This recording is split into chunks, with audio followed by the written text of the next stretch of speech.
교독합니다. 마태복음 8장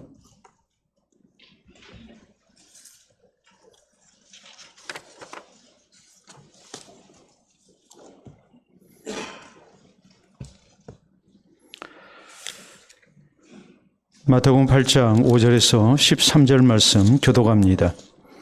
예수께서 가버나움에 들어가시니 한 백부장이 나와 간구하여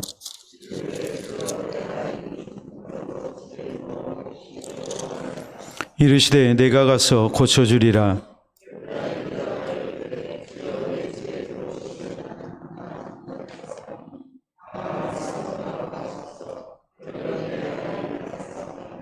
나도 나무 수하에 있는 사람이요 내 아래에도 군사가 있으니 이더러 가라 하면 가고 저더러 오라 하면 오고 내 종더러 이것을 하라 하면 하나이다.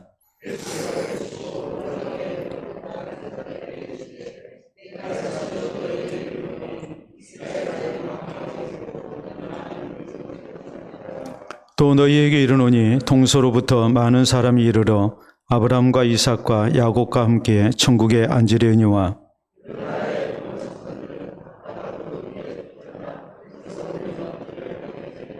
예수께서 백부장에게 이르시되 가라 내 믿은 대로 될지어다 하시니 그 즉시 하인이 나으니라. 아멘. 오늘 마태복음 강의 50번째 시간입니다.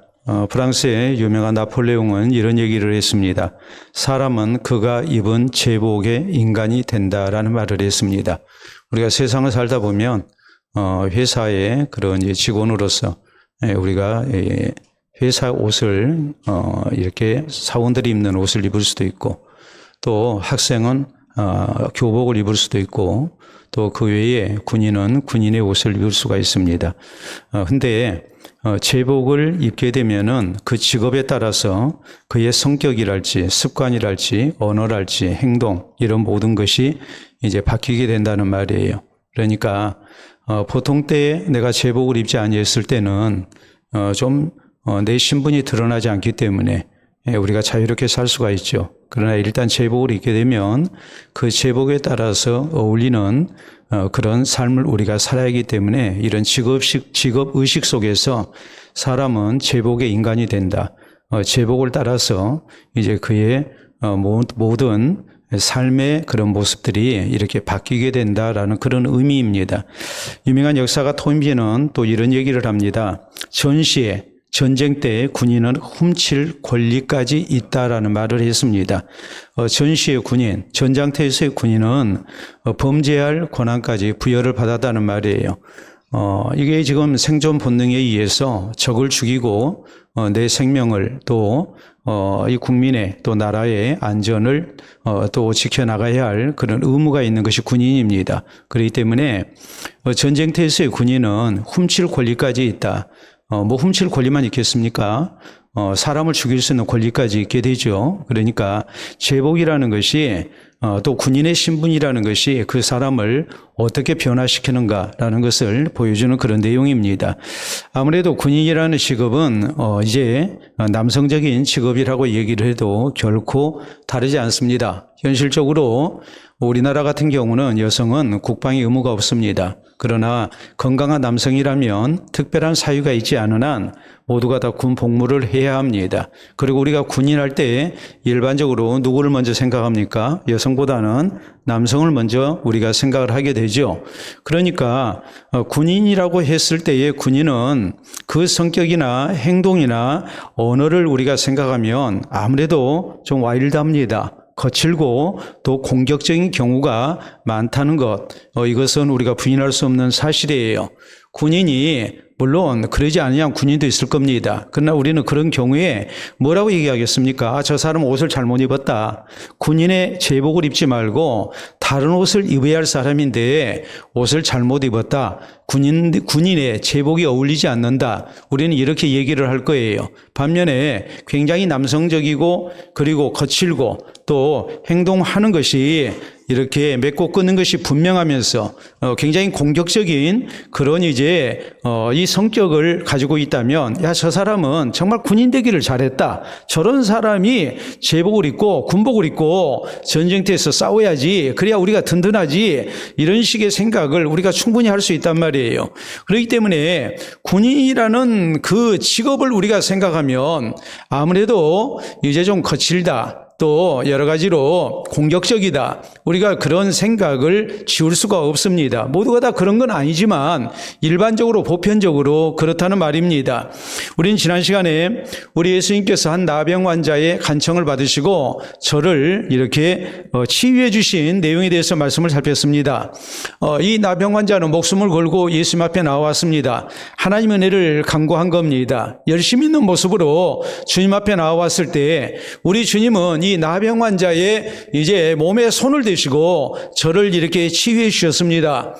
이 나병 환자, 세상에서 버림받고 하나님께도 버림받았다고 여겨지는 이런 비천한 인생도 우리 주님께서는 자비와 긍휼 가운데 대하시고 저에게 하나님의 치유의 은혜를 나타내셨습니다. 이 사람에게 우리 주님께서 하신 말씀은 제사장에 가서 내 몸을 보이고 이제 결례의 의식을 통해서 이렇게 사회로 복귀할 것을 말씀을 하셨지만, 이 사람은 예수님께서 내게 베푸신 그 은혜를 아무에게도 말하지 말라고 했지만 말을 안 할 수가 없었습니다. 그래서 열심으로 예수님에 대해서 증거했다. 우리가 마가복음 1장 45절에 있는 말씀과 더불어서 이제 지난 시간에 말씀을 우리가 살폈습니다. 그래서 우리가 하나님의 은혜를 잊기 위해서, 우리가 치유와 회복의 은혜를 누리기 위해서 우리가 하나님 앞에 열심을 다해서 나와야 하고, 나를 사랑하시는 이 주님의 사랑과 긍휼을 우리가 믿어야 하고, 또 이런 하나님의 은혜를 우리가 덧입었을 때 오로지 우리가 하나님께만 영광을 돌려드리는 그런 신앙의 자세가 있어야 된다는 것이 우리가 지난 시간에 살폈던 말씀입니다. 오늘 본문에 있는 내용은 이제 한 군인에 대한 내용입니다. 자, 오늘 성경 말씀을 보면 예수님께서 가버나움에 들어가십니다. 거기에서 한 백부장이 나와서 간구합니다. 그의 간구의 내용은 중풍병 걸린 자기의 하인을 치유해달라는 그런 내용이었습니다. 자, 가버나움은 어디냐 했을 때에 이 갈릴리 호수 근처에 있는 큰 도시입니다.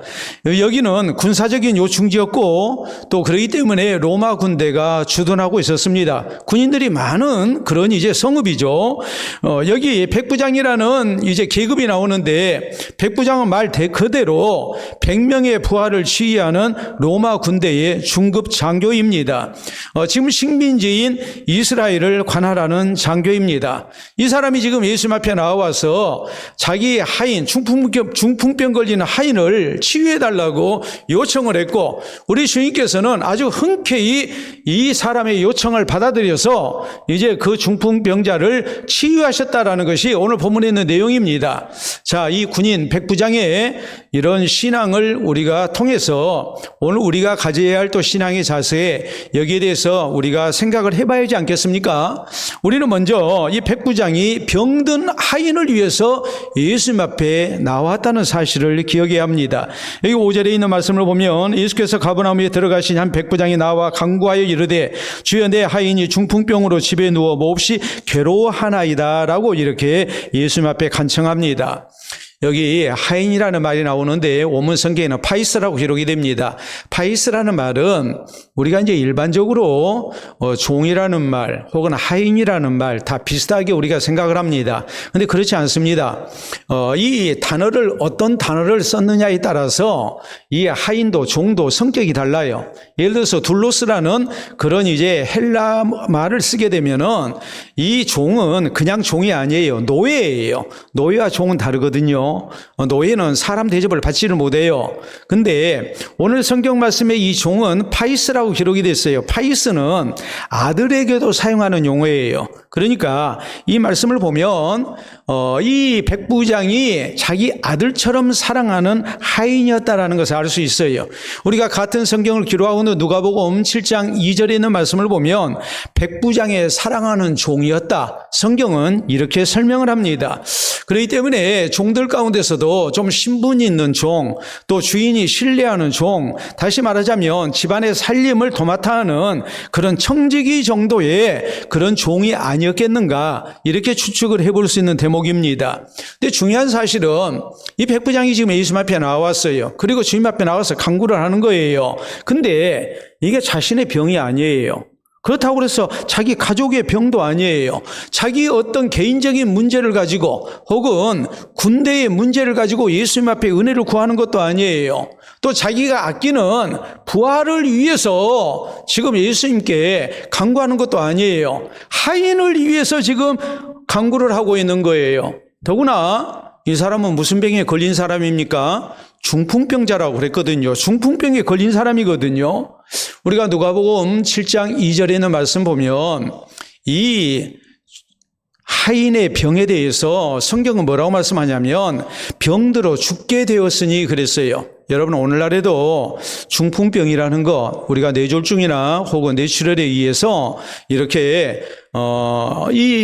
중풍병을 우리가 중풍병에 걸리게 되면 삶의 질이 확 떨어지죠. 그리고 참 힘들게 살죠.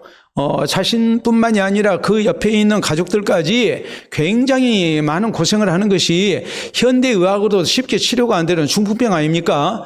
근데 지금부터 2000년 전에 중풍병자 얼마나 힘들었겠어요. 더구나 이 사람은 그냥 이제 병든 것도 아니고 상당한 기간 동안 고생했다고 봐야 해요. 그래서 병들어서 죽게 됐다. 그러니까 갈 때까지 가버린 아주 중환자입니다. 이런 사람, 이런 경우에 주인이 종을 어떻게 취급을 했겠습니까? 당시 종은, 노예는 사람 대접을 받지를 못했습니다. 가축 취급을 했습니다. 그러니까 이렇게 중풍병 걸려서 거진 죽게 돼 있는 그런 종이라면, 하인이라면 아마 주인의 입장에서 아마 갖다 버렸을 거예요. 그래서 그냥 이 종의 생명을 병든 가축 내다 버리듯이 그런 식으로 분명히 취급을 했을 거란 말이에요. 종에게는 인권도 없고 또 생명을 이렇게 존중을 받지를 못한 그런 아주 비천한 신분의 사람이 바로 종이었거든요. 근데 이 백부장은 또 직업이 어떤 사람입니까? 군인이에요. 자, 백부장이라는 계급을 우리가 생각하면, 백부장이니까 100명의 부하를 거느리고 있으니까 백부장은 전쟁터에서 전투 임무를 수행하지 않고 그냥 명령만 하는 사람이다. 우리가 이렇게 오해를 할 수가 있습니다. 아닙니다.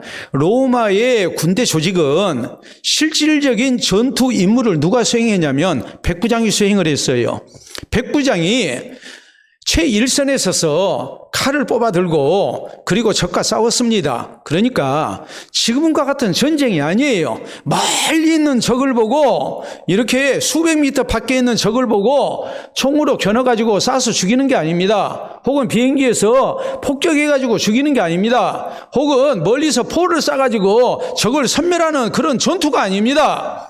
이 전투는 직접 내가 칼을 뽑아 들고 적과 상대해서 적을 찔러 죽여야 됩니다. 피가 튑니다. 살점이 베어집니다. 어떤 경우 팔을 자르고 목을 자릅니다. 이래야만이 내가 살 수 있습니다.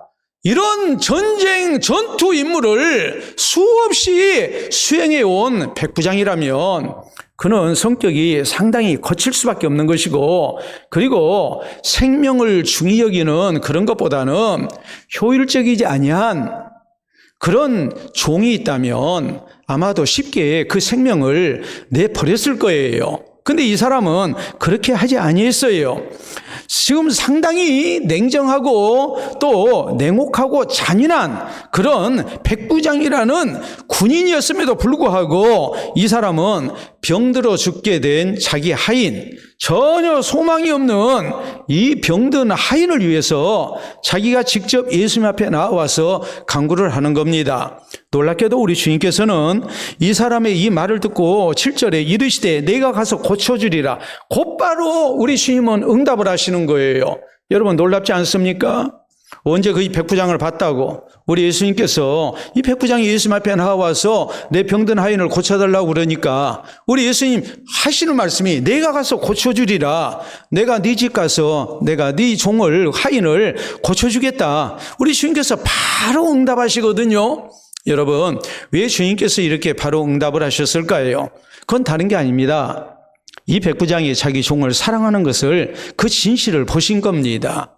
나를 위한 기도가 아닙니다. 사람 취급도 받지 못하는, 병들어서 죽게 된, 도저히 소망이 없는 이 중풍병 걸린 하인을 위해서 주인인 백부장이 예수님 앞에 나와서 지금 간청을 하는 겁니다. 그걸 우리 주님께서는 굉장히 귀하게 보신 거예요. 그리고 그의 병든 것에 대해서 곧바로 내가 가서 고쳐주리라고 이렇게 즉각적인 응답을 우리 주님께서 하신 거예요. 여러분, 우리 주님께서 기뻐 받으시는 기도가 무엇이라고 생각하십니까? 늘 나만을 위해서, 제발 또 내 가족을 위해서, 내 자손을 위해서 계속 기도하는 것을 우리 주님께서 기뻐 받으시겠습니까? 아니면 나보다도 다른 사람을 섬기는 기도를 하고, 또 내 자식보다는 남의 자식을 생각하면서 같은 마음으로 불쌍히 여기면서 섬기는 기도를 하는 것을 우리 주님께서 귀히 여기시겠습니까? 이웃 사랑하는 마음은 전혀 없고, 나와 내 가족들 잘 먹고 잘 살기 위해서 우리가 하나님 앞에 영육간의 은혜를 구한다면 그 기도를 우리 주님께서 기뻐하시겠습니까? 아니면 주께서 나 말고, 우리 교회 말고 또 연약한 다른 교회나 다른 사람들을 위해서 은혜 베풀어 주시기를 원하면서 우리가 섬기는 기도하는 것을 우리 주님께서 기뻐하시겠습니까?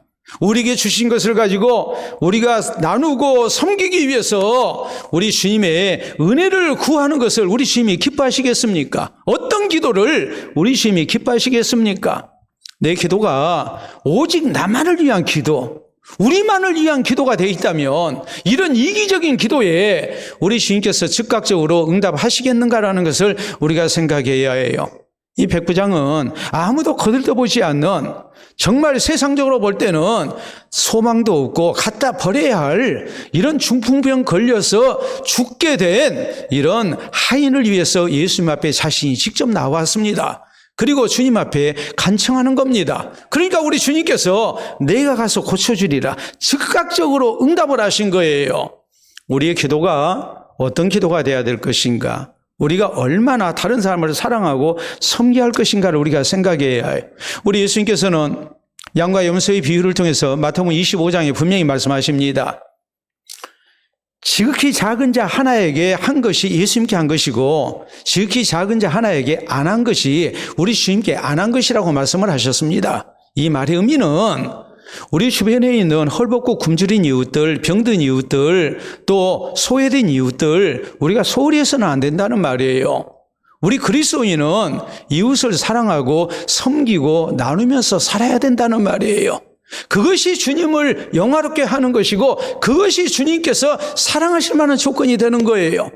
우리가 사도행전 10장에 보면 유럽 인종 가운데 제일 먼저 예수 그리스도의 복음을 받아들이고 구원받은 사람이 나옵니다. 그 사람은 로마 군대 이탈리아 부대의 백부장이었던 고넬료라는 사람이었습니다. 고넬료도 직업이 백부장입니다. 그런데 이 사람을 우리 하나님께서는 특별히 유럽 인종 가운데 제일 먼저 예수님을 구주로 믿고 세례받고 구원받게 하셨습니다. 그의 가족과 그에 함께한 이웃들이 같이 구원받게 하십니다. 고넬료가 어떤 사람이었을까요? 고넬료에 대해서 성경은 뭐라고 말씀하십니까? 그는 아주 경건한 사람으로서 하나님을 경외했고, 그리고 기도하는 일, 구제하는 일을 열심히 하는 사람이었다. 천사가 이 고넬료에게 얘기합니다. 내 기도와 구제가 하나님께 상달되어 기억하신 바가 됐다 그랬어요. 그러니까 주님이 사랑하시는 거예요. 나만을 위해 사는 사람이 아니라 다른 사람을 위해서 섬기면서 나누면서 사는 사람이었어요. 그는 로마 부대의 군대의 백부장으로서 식민지 백성을 사랑하고 섬기는 것, 그거 쉬운 일 아닙니다. 다른 사람들은 그렇게 안 했어요. 그런데 이 사람은 정복자로서 식민지 백성들이 위해 군림했던 사람이 아니고 식민지 백성들을 긍휼히 여깁니다. 저희를 사랑합니다. 저희를 도와주기를 힘씁니다. 이런 것들이 우리 하나님이 보실 때에 아름다운 일이었고 기억하실 만한 일이 됐고 이런 모든 것을 통해서 하나님의 특별한 구원과 사랑을 덧입는 사람이 됐음을 성경은 우리에게 말씀하고 있는 것입니다. 여러분, 우리가 새로 이렇게 신조어를 많이 듣게 되는데 이 신조어 가운데에 돈줄이라는 말이 있습니다. 돈줄. 옛날에는 그런 말이 없었죠. 네, 돈줄이라는 말이 뭘까요? 돈줄이라는 말은 돈이라는 말과 혼줄이라는 말이 합쳐진 용어거든요. 그러니까 돈으로 혼줄을 내준다라는 말이에요. 돈으로 혼줄을 내준다는 말이 어떤 의미가 있을까요? 어떤 자영업자나 혹은 기업이 선행을 베풀었을 때 선한 영향력을 끼쳤다면 그 가게를 이용하고 또 기업 제품을 구매하는 경우를 얘기합니다. 그래서 돈으로 혼을 내주는 거예요. 자, 이 돈줄이라는 말이 이제 우리 국민들에게 많이 알려진 계기가 있어요. 지난 2020년 코로나로 자영업자들이 어려울 때에 서울 홍대 근처의 치킨점 주인이 한 형제를 봤습니다. 이 형제는 형이 18살 먹은 고등학생이었고 동생은 11살 먹은 그런 아이였습니다. 근데 동생이 치킨을 먹고 싶다고 하는 거예요. 나중에 사정을 알고 봤더니 부모님은 사고사를 당해서 이미 세상 사람이 아니었고 할머니와 같이 살고 있는 형제였거든요. 근데 형이 알바를 하다가 생활비를 벌기 위해서 알바를 하다가 얼마 전에 실직을 했어요. 호주머니에 돈이 5천 원밖에 없어요. 근데 어린 동생이 치킨을 먹고 싶다는 거예요. 그 모습을 우리가 한번 상상을 해보세요. 18살 먹은 형, 호주머니에 돈 5천 원밖에 없고 11살 먹은 동생이 치킨 먹고 싶다고 계속 형에게 이렇게 조릅니다. 근데 여러 치킨점을 이렇게 찾아가서 5천 원치만 팔 수 있냐고 했더니 한 군데서도 5천 원어치는 안 판대요. 그래서 이 홍대 근처에 있는 치킨점에 와가지고 가게 앞에서 이렇게 망설이고 있는 거예요. 보나마나 또 거절을 당할 텐데 하고서 용기가 안 나는 거죠. 근데 주인이 그걸 봤어요.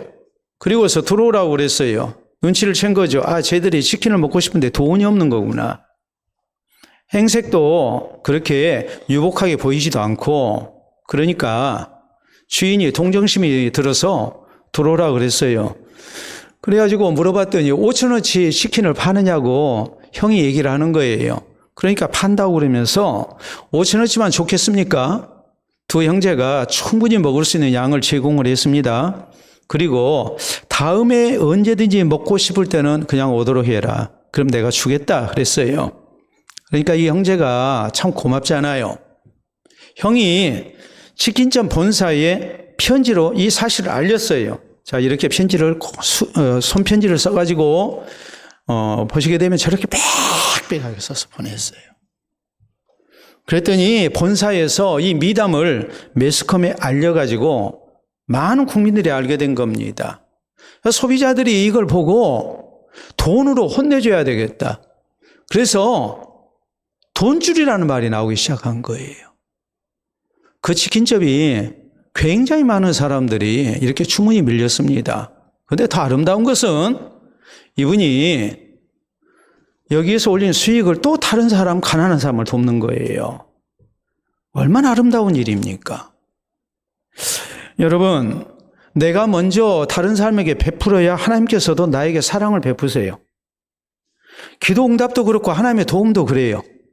내가 다른 사람을 섬기지 아니하고 내가 다른 사람과 나눌 줄 모르면서 나만 복받기를 원해서 우리가 기도하고 우리가 열심으로 살아봐야 거기에 하나님께서 특별하게 주시는 사랑과 은혜는 있을 수가 없습니다. 우리가 기도할 때 섬기는 기도가 있어야 되고 나만을 위한 이기적인 기도 대신에 내 주변에 나처럼 어려운 일을 당하고 있는 성도가 있지 아니한가, 이웃이 있지 아니한가 생각하면서 우리가 저희를 우리의 기도의 제목으로 삼고 위해서 기도해야 합니다. 또 우리가 힘 닿는 대로 우리가 함께 나누고 섬기기를 힘써야 됩니다. 그럴 때 우리 주님의 즉각적인 응답이 있는 거예요. 내가 가서 고쳐주리라. 우리 주님은 두 번 다시 묻지 않았습니다. 바로 응답을 하십니다. 그만큼 우리가 섬기는 삶을 살게 될 때, 나누는 삶을 살게 될 때에 거기에 우리 주님의 특별한 사랑과 응답이 있다는 것을 우리가 믿어야 됩니다. 이 모습으로 이 새해에는 우리가 더 많이 나누고 더 섬기는 성도가 되고 또 교회가 되고 특별히 우리의 기도 가운데 섬기는 기도를 많이 하는 우리 모두가 될 수 있기를 바랍니다. 그래서 우리의 기도가 하나님 앞에 아름답게 상달이 되고 응답이 되고 또 주님께서 특별한 사랑을 베풀어 주시는 이런 은혜를 우리 모두가 누릴 수 있기를 바랍니다. 다음으로 우리가 생각해야 할 것은 이 백부장이 아주 겸손한 모습으로 은혜를 구했다는 말이에요. 자, 거기 7절 8절에 보면 이르시되 내가 가서 고쳐주리라 예수님이 대답하셨는데 8절에 백부장이 대답하여 이르되 주여 내 집에 들어오심을 나는 감당하지 못하겠사오니 다만 말씀으로만 하옵소서 그러면 내 하인이 낫겠사옵나이다 라고 대답을 합니다. 사실 백부장은 상당한 권세를 가진 사람이거든요. 더구나 그는 정복자예요. 그렇기 때문에 식민지인 이스라엘 백성들을 무시하고 멸시할 수 있어요. 교만할 수밖에 없는 위치에 있는 사람이에요. 그런데 그는 예수님 앞에 나와서 자신의 비천함을 고백합니다. 6절에 예수님을 처음에 부를 때 그는 주여라고 그랬어요. 그리고 8절에도 주여라고 고백을 해요. 주여라는 말은 퀴리오스라는 말이거든요. 이 말은 자기 직속 상관을 부를 때 또 황제를 부를 때 퀴리오스라고 불렀어요. 이건 지극한 존경과 복종의 자세 가운데서 부르는 호칭이에요. 그러니까 예수님을 향해서 주여라고 했을 때 그 의미는 뭐겠습니까? 우리 예수님을 나보다 훨씬 위에 있는 존귀한 분으로 인정하고 있는 거예요. 황제처럼 인정을 하고 있는 거예요. 그렇기 때문에 내 집에 들어오심을 나는 감당치 못합니다라고 말합니다. 이 말의 의미는 뭐냐면 주님께서 내 집에 오시는 것이 너무나 황송합니다라는 말이거든요. 나는 거룩하신 주님 앞에 죄인밖에 되지 아니합니다. 거룩하신 주님이 죄인이 내 집에 들어오시는 거 나는 감당할 수가 없습니다. 나는 그만큼 죄인입니다라는 말이에요. 우리가 그러잖아요. 나보다도 훨씬 신분이 높으신 분이 내 집을 방문한다면 우리는 뭐라고 얘기를 하겠습니까? 황송합니다. 이런 누추한 것에 찾아오시다니. 누추합니까? 누추하지 않습니다. 살만합니다. 그런데도 우리는 그럽니다. 누추한 것이라고 얘기합니다. 나를 낮춰서 겸손함 가운데 우리가 그렇게 말을 합니다. 왜요? 상대가 나보다도 훨씬 존귀한 분이기 때문에 우리는 당연히 그렇게 얘기를 해요. 나보다 못한 사람이 내 집을 방문했는데 이 누추한 것에 와서 고맙다고 그렇게 우리는 말하기가 쉽지가 않습니다. 지금 이 백부장은 거룩하신 주님 앞에 나는 하찮은 죄인이라는 것을 진실되게 고백하고 있는 거예요. 나는 주님께서 내 집에 들어오심을 감당하지 못합니다. 아주 겸손했어요. 자신의 죄인됨을 고백하며 주님 앞에 자신을 한없이 낮추면서 은혜를 구하고 있는 겁니다. 여러분, 사람과의 관계에서도 그렇잖아요? 교만한 사람보다는 겸손한 사람이 좋잖아요. 겸손한 사람이 더 정이 가잖아요. 교만한 사람은 왠지 가까이 하고 싶지가 않잖아요. 우리 하나님께서 누구를 사랑하실까요? 누구에게 은혜를 주실까요? 정답은 겸손한 사람입니다. 우리가 야고보서 4장 6절에 보면 우리 하나님은 교만한 자를 물리치시고 겸손한 자에게 은혜를 주신다고 했어요. 우리 하나님도 교만한 사람은 싫어하세요. 겸손한 사람을 사랑하세요. 하나님께서 아브라함을 향해서 나의 벗이라고 그랬어요. 그만큼 하나님이 아브라함을 사랑하셨다는 말이고 아끼셨다는 말이에요. 그런데 아브라함이 하나님을 향해서 친구 내 청 좀 들어줘. 그렇게 기도하지 않았어요. 아브라함이 하나님 앞에 기도할 때 엎드려 기도합니다. 그리고 말합니다. 티끌 같은 나라도 감히 하나님 앞에 간구합니다. 나를 티끌로 여겼어요. 하나님 앞에 난 티끌 같은 존재입니다. 나는 존재감이 없는 참으로 비천한 자입니다. 그러면서 하나님의 은혜를 구합니다. 그러니까 하나님이 응답을 하시는 거예요. 솔로몬이 이스라엘의 왕이 됐습니다. 근데 뭐라고 그럽니까? 솔로몬이 저절로 이스라엘의 왕이 됐습니까? 그는 자기 형인 압살롬이 반란을 일으켜서 아버지를 쫓아내고 왕이 오른 그런 역사도 알고 있는 사람입니다. 또 솔로몬이 왕이 오를 때에 자기 형인 아도니아가 자기가 왕이라고 선포하고 이렇게 일종의 반란을 일으킨 그런 일도 겪었던 사람이거든요. 치열한 왕권 투쟁을 거쳐서 이스라엘의 왕이 된 사람이에요. 똑똑한 사람이에요. 용맹한 사람이에요. 아버지가 자기의 뒤를 이어서 왕으로 세울 만한 자질이 있는 사람이에요. 근데 이 솔로몬이 왕이 오르고 난 다음에 제일 먼저 했던 일은 하나님 앞에 일전 희생번제를 드리는 일입니다. 그 목적이 뭐였습니까? 나는 작은 아이입니다. 일반 백성과 똑같은 사람입니다. 내가 하나님 은혜로 또 아버지 잘 만나서 내가 왕이 됐지만 나는 하나님의 뜻대로 이 많은 백성들을 다스릴 능력이 없습니다. 하나님의 공의로운 나라를 세울 수 있도록 하나님 내게 지혜로운 마음을 주십시오. 선악을 잘 분별할 수 있게 해주십시오. 얼마나 겸손한지 몰라요. 그 겸손한 모습으로 하나님 앞에 바른 기도를 했을 때 하나님께서 놀라운 응답을 허락하십니다. 신앙경은 이런 말을 합니다. 하나님 앞에서는 계급장을 떼야 한다. 여러분, 우리가 그렇잖아요. 내가 세상 가운데서 계급장 달고 있으면 그 계급장 죽을 때까지 가지고 갑니다. 제 친구들, 잘 나가는 친구들 많습니다.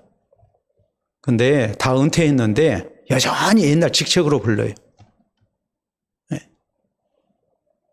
내 계급장을 뗄 수가 없어요. 근데 하나님 앞에서 계급장을 떼라는 말이 뭐겠습니까? 나 잘난 거 내세우지 마라 이 말이에요. 하나님 앞에 한없이 나를 낮추고 겸손해야 한다는 말이에요. 내가 이래도 뭐한 사람인데 이런 교만한 마음으로 하나님 앞에 기도해서는 안 된다는 말입니다. 그래서 초대교회의 유명한 지도자였던 어거스틴은 이런 말을 합니다. 제자들이 하나님이 은혜 받는 길이 어디에 있습니까? 했을 때 어거스틴은 첫 번째가 뭐냐고 그러니까 겸손이다 그랬어요. 두 번째가 뭡니까? 겸손이다. 세 번째가 뭡니까? 셋째도 겸손이다 그랬어요. 오직 겸손해야 하나님 은혜를 받는다고 그랬어요. 그리고서 이렇게 말합니다. 하나님의 은혜는 하늘에 있는 것이 아니라 땅에 있다 그랬어요. 그렇기 때문에 머리를 숙이고 겸손히 그것을 줍는 자에게 하나님의 은혜가 허락된다 그랬어요. 교만하지 말라는 말이에요. 하나님 앞에 간구할 때도 우리가 겸손해야 해요. 하나님 은혜 없이는 못 살 것 같은 그 겸손함 속에서 우리가 하나님 은혜를 구해야 해요. 내 기도 하나님이 안 들어줘도 나 끄덕없다. 더 심한 경우는 하나님 앞에 기도도 안 해요. 하나님 은혜 안 줘도 살아요. 이런 모습의 교만함 있어서는 안 된다는 말입니다. 사람 앞에서도 겸손해야 해요. 그 사람을 하나님이 사랑하세요. 그렇기 때문에 시편 17절은 이렇게 말씀합니다. 여호와여 주는 겸손한 자의 소원을 들으셨습니다. 누구의 기도를 하나님이 들어주시는가? 누구의 소원을 들어주시는가? 새해를 맞이해서 여러분에게 소원이 있을 거예요. 그 소원을 놓고 하나님 앞에 겸손히 기도하는 사람, 그리고 겸손한 모습으로 사는 사람, 겸손히 하나님 의지하는 사람, 이런 사람의 소원을 기도의 제목을 하나님이 들으신다는 것을 잊어서는 안 됩니다. 하나님 앞에 겸손해야 됩니다. 사람 앞에 겸손해야 됩니다. 그래야 하나님께서 사랑하시고 또 하나님의 기도 응답이 있음을 믿으시기를 바랍니다. 세 번째로, 이 백부장은 예수님께 내 집에 들어오심을 나는 감당치 못합니다 라면서 말씀으로만 하시옵소서라고 간청합니다. 자, 8절부터 또 말씀 봅니다. 백부장이 대답하여 이르되 주여 내 집에 들어오심을 나는 감당하지 못하겠사오니 다만 말씀으로만 하옵소서. 그러면 내 하인이 낫게 사옵나이다. 나도 나무 수하에 있는 사람이요 내 아래에도 군사가 있으니 이더러 가라 하면 가고 저더러 오라 하면 오고 내 종도로 이것을 하라 하면 하나이다 라고 대답을 합니다. 이 사람은 직업이 군인입니다. 그렇기 때문에 상명하복에 상관을 명령하고 부하는 그 명령에 복종하는 이런 문화에 익숙한 사람이죠. 그렇기 때문에 그는 만왕의 왕 대신 예수님의 신적인 권세를 믿은 거예요. 그리고서 주님께서 말씀만 하셔도 내 하인이 나을 겁니다. 난 그렇게 믿습니다. 그렇게 간청을 하고 있는 거예요. 우린 그럴 거예요. 예수님 말씀하시기를 내가 가서 고쳐주리라 하면은 주님 감사합니다. 빨리 갑시다. 우리 그러기만 하겠습니까? 나병 환자 우리 주님께서 손 얹어서 저를 만지신 가운데 치유해 주셨습니다. 그러면 우리는 뭐라고 그러겠습니까? 주님 안수해서 낫게 해주세요. 아마 그럴 거예요.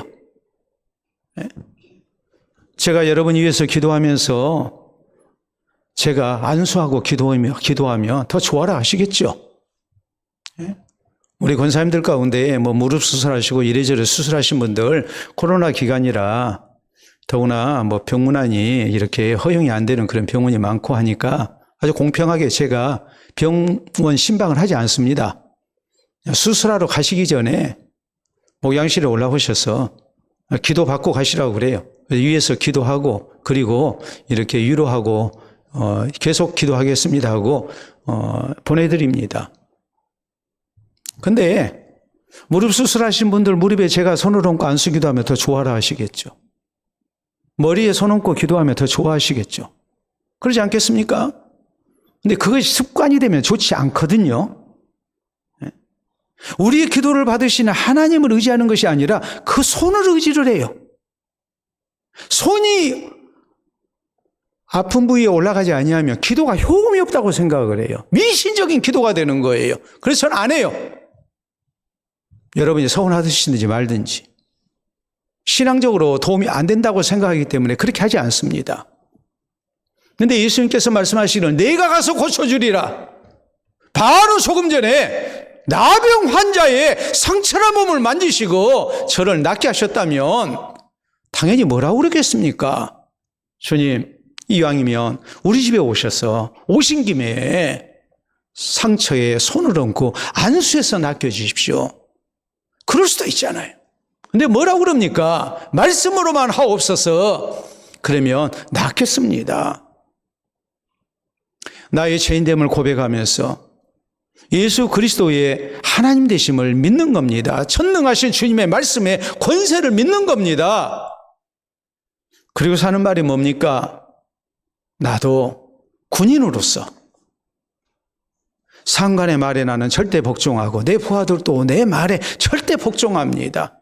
주님의 말씀 한마디라면 모든 것 다 그 말씀대로 이루어질 것이라고 나는 확신합니다. 말씀으로만 하셔도 됩니다. 여러분 거기 10절에 보면 예수께서 들으시고 놀랍게 여겨 따르는 자들에게 이르시되 내가 진실로 너희에게 이르노니 이스라엘 중 아무에게서도 이만한 믿음을 보지 못하였노라. 또 너희에게 이르노니 동서로부터 많은 사람이 이르러 아브라함과 이삭과 야곱과 함께 천국에 앉으려니와 그 나라의 본 자손들은 바깥 어두운 데 쫓겨나 거기서 울며 이를 갈게 되리라라고 말씀을 하십니다. 우리 예수님께서 놀랍게 여기셨다 그랬거든요. 깜짝 놀라셨다는 말이에요. 기대하지 않았던 놀라운 믿음을 우리 주님께서 보신 겁니다. 이스라엘 중 아무에게서도 나는 이만한 믿음을 보지 못했다. 그러면서 그를 칭찬하시고 그리고 13절에 보면 예수께서 백부장이 이르시되 가라 내 믿은 대로 될지어다 하시니 그 즉시 하인이 나으니라라고 성경은 말씀합니다. 여러분 하나님이 누구에게 은혜를 베푸시겠습니까? 전능하신 하나님의 말씀의 권세를 믿는 사람이에요. 우리가 그렇잖아요. 사람을 믿는다고 했을 때 그 사람이 뭘 믿습니까? 우리가 인격을 믿죠. 또 우리가 뭘 믿습니까? 그의 말을 믿는 거예요. 그 사람을 믿지 아니하면 그가 하는 말도 믿지 않아요. 믿는다면 그의 말을 믿어줘야 해요. 그게 믿는 거예요. 더구나 우리 하나님은 놀라운 권세를 가지신 분인데 전능하신 아버지신데 이 하나님의 권세를 믿지를 못하고 하나님의 약속을 믿지를 못한다면 우리 주님께서 어떻게 그를 사랑하시겠습니까? 어떻게 그에게 하나님의 은총을 나타내시겠습니까? 고린도서 1장 20절은 분명히 그렇게 말씀하시죠. 하나님의 말씀은 얼마든지 그리스도 안에서 이해가 되나니 그러므로 우리가 그로 말미암아 아멘하여 영광을 돌리게 되느니라 그랬어요. 죄인된 우리를 위해서 예수님을 이 땅 가운데 대속제물로 보내주시겠다고 약속하시고 그 약속을 성취하신 우리 하나님의 약속 우리가 다 믿어야 된다. 아멘만 해야 된다. 어디 그뿐입니까? 우리 주님의 권능을 믿고 권세를 믿고 주님의 신실하심을 믿고 우리가 그 말씀을 온전히 믿음으로 받아들이고 믿음으로 순종하게 될 때에 우리 주님께서 특별히 사랑하시는 은혜가 있는 것 아니겠습니까? 유명한 신학자 가운데 한 사람이 라인홀드 니버는 이런 얘기를 했습니다. 빛의 자녀와 어둠의 자녀 차이에 대해서 말을 합니다. 우리는 빛의 자녀 하면 하나님의 백성이라고 바로 압니다. 예수님을 구주로 믿고 하나님의 자녀가 된 백성들. 어둠의 자녀는 구원받지 못한 사람들이라고 우리는 바로 생각할 수 있어요. 맞아요. 근데 이 라인홀드 니버라는 신학자는 이렇게 말을 했어요. 빛의 자녀는 사람보다 더 높은 하나님의 권세를 인정한다. 그러나 어둠의 자녀는 인정하지 아니한다 그랬어요. 그러니까 쉽게 얘기하자면 빛의 자녀는 만왕의 왕 되신 하나님, 우리의 생사복을 주장하시는 하나님, 전능하신 하나님의 권세를 인정합니다. 그리고 이 하나님의 말씀을 믿습니다. 사람 생각에는 믿어지지 아니해도 전능하신 하나님, 신실하신 하나님이 하신 말씀이기 때문에 믿음으로 아멘하는 겁니다. 전능하신 하나님을 믿기 때문에 이 하나님 앞에 진실된 마음으로 의지합니다. 그리고 하나님의 말씀을 믿고 순종합니다. 이게 빛의 자녀예요. 그에게 하나님의 구원이 있어요. 그에게 전능하신 하나님의 응답이 나타나요. 그러나 어둠의 자녀는 하나님을 하나님으로 인정하지 않습니다. 하나님을 사람 수준으로 생각합니다. 그렇기 때문에 전능하신 하나님을 인정하지 못하니까 성경 말씀을 믿지를 못합니다. 또 뭐합니까? 하나님의 약속 믿지를 않습니다. 하나님 말씀에 순종하지 못합니다. 이게 어둠의 자녀들이다 라고 이렇게 구분을 합니다. 오늘 우리 성도에게 필요한 것이 뭐겠습니까? 우리 주님의 말씀의 권세를 인정하는 거예요. 그 말씀을 믿는 거예요. 그 말씀에 순종하는 거예요. 그리고 우리가 믿음으로 기도하는 거예요. 그래서 하나님께서 사랑하시고 또 하나님의 기도 응답에 체험을 얻는 우리가 될 수 있기를 바랍니다. 사랑하는 성도 여러분, 좀 전에 말씀을 드렸던 초대교회의 위대한 지도자 가운데 한 사람인 어거스틴은 이런 말을 합니다. 우리 주님은 감람나무에서 보지 못한 것을 가시나무에서 찾으셨다 그랬어요. 감람나무, 올리브나무, 우리가 이스라엘 땅에 가면 아주 흔하거든요. 그리고 그 올리브 기름, 올리브 열매, 이스라엘 백성들에게 있어서 굉장히 소중한 겁니다. 저희는 스스로를 감람나무라고 그랬어요. 그만큼 하나님의 사랑을 받고 특별히 선택받은 백성들이라는 말이에요. 그리고 이방인들은 뭐라고 불렀느냐? 가시나무라고 그랬어요. 아무짝에 쓸모없는 것들. 이렇게 멸시하고 저주했습니다. 근데 어거스틴은 말합니다. 우리 주님께서는 감람나무에서 찾지 못한 것을 가시나무에서 찾으셨다. 이스라엘 중에 이만한 믿음을 내가 보지 못했다. 이 이방인인 백부장의 믿음을 우리 주님은 크게 칭찬을 하십니다. 우리 성도에게 이 백부장과 같은 은혜와 복의 역사가 있어야 됩니다. 그러기 위해서 우리에게 필요한 것은 백부장과 같은 믿음입니다.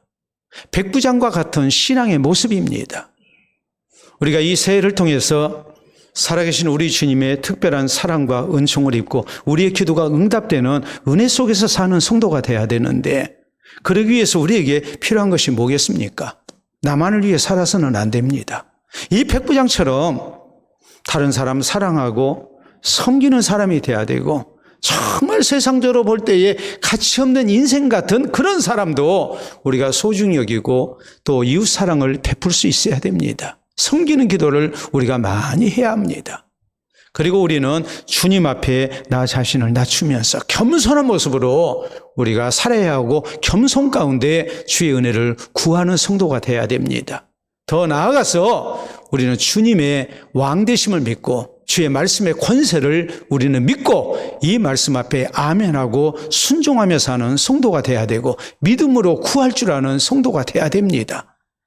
그래서 우리 주님께서 우리의 기도의 아름다운 응답의 복을 허락하시고 또 주님께서 늘 함께 하시고 더 사랑해 주시는 아름다운 은혜가 이 새해 우리에게 있기를 바랍니다. 우리 함께 기도합니다.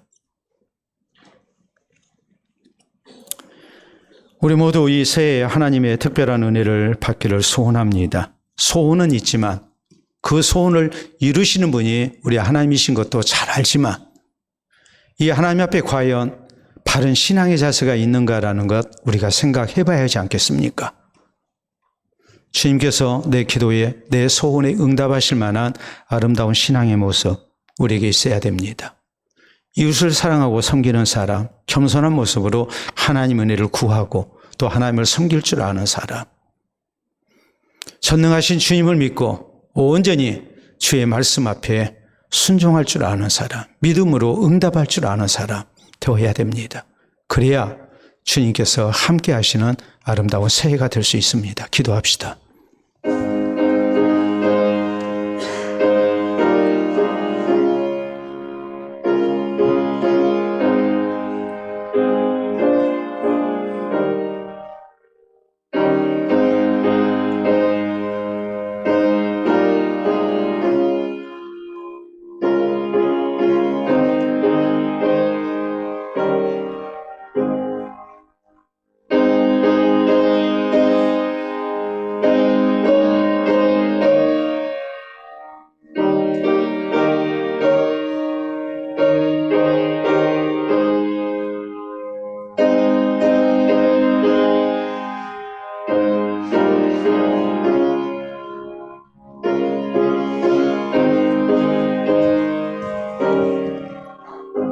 만왕의 왕이 되시고 우리의 생명주가 되신 아버지, 은혜를 진심으로 감사합니다. 새해를 여는 이때에 우리에게 살아계신 주님을 향한 소망과 또 기도 가운데 우리가 새해를 시작할 수 있도록 은혜 주심을 진심으로 감사합니다. 이제 주신 말씀을 따라 우리의 마음의 소원이 주님 앞에 이름을 얻고 또 주께 주신 선한 형편 가운데에 우리가 더욱더 신실한 주의 백성으로 살기를 원합니다. 백부장이 가졌던 아름다운 믿음의 자세가 우리의 믿음이 되게 해 주시옵소서. 항상 겸손한 모습으로 하나님을 섬기며 또 우리 주님께서 베푸신 은혜를 이웃과 함께 나누며 이웃을 위하여 기도하며 우리가 주님을 의지할 수 있도록 도와주시옵기를 원합니다. 살아계신 주의 약속을 믿고 우리 하나님의 말씀을 믿고 또 이 말씀 앞에 순종하며 우리가 전능하신 주님을 의지하고 살아갈 때에 우리 하나님께서 우리의 기도에 응답해 주시고 또 이 새해 우리에게 필요한 은혜를 공급하여 주셔서 우리가 신실한 주의 백성으로 세상을 살게 하시고 하나님 영광 위하여 또 이웃에게 꼭 필요한 사람으로 우리 모두가 쓰임받을 수 있도록 인도하여 주시옵소서.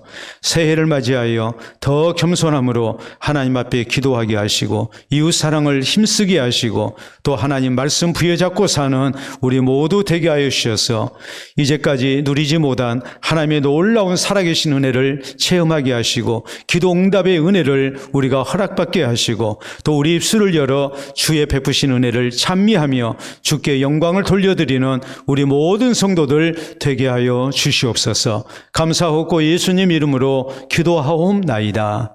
아멘.